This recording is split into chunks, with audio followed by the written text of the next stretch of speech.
অন্তর্বর্তীকালীন সরকারকে স্বাগত জানালো বিশ্বের নানা দেশ ও জোট। গণতন্ত্রকে এগিয়ে নিতে ঢাকার সাথে কাজ করতে আগ্রহী ওয়াশিংটন নতুন সরকারকে স্বাগত জানিয়েছে ইউরোপের দেশগুলোর জোট ইইউ। গণতান্ত্রিক ক্ষমতা হস্তান্তরের প্রক্রিয়ায় তারা বাংলাদেশকে সহায়তার আগ্রহ জানিয়েছে।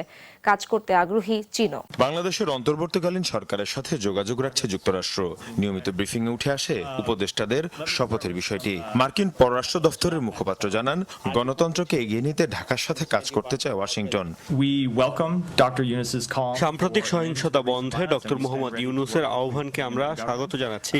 আমরা অন্তর্বর্তীকালীন সরকার ও ডক্টর মোহাম্মদ ইউনূসের সঙ্গে কাজ করতে প্রস্তুত রয়েছি, কারণ তারা বাংলাদেশের জনগণের জন্য একটি গণতান্ত্রিক ভবিষ্যৎ তৈরি করতে চায়। ইউরোপীয় ইউনিয়নও বাংলাদেশের নতুন অন্তর্বর্তীকালীন সরকারকে স্বাগত জানিয়েছে। জোটের পররাষ্ট্র নীতি বিষয়ক প্রধান জোসেফ বোরেল জানান, তারা বাংলাদেশের নতুন প্রশাসনের সাথে কাজ করতে আগ্রহী। গণতান্ত্রিক ক্ষমতা হস্তান্তরের প্রক্রিয়ায় সহযোগিতার কথাও জানায় ইইউ। শুক্রবারই বাংলাদেশের নতুন অন্তর্বর্তী সরকারকে স্বাগত জানায় চীন।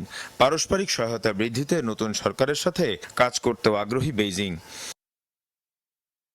এর আগে বাংলাদেশের নতুন সরকারকে শুভেচ্ছা জানান ভারতের প্রধানমন্ত্রী নরেন্দ্র মোদী।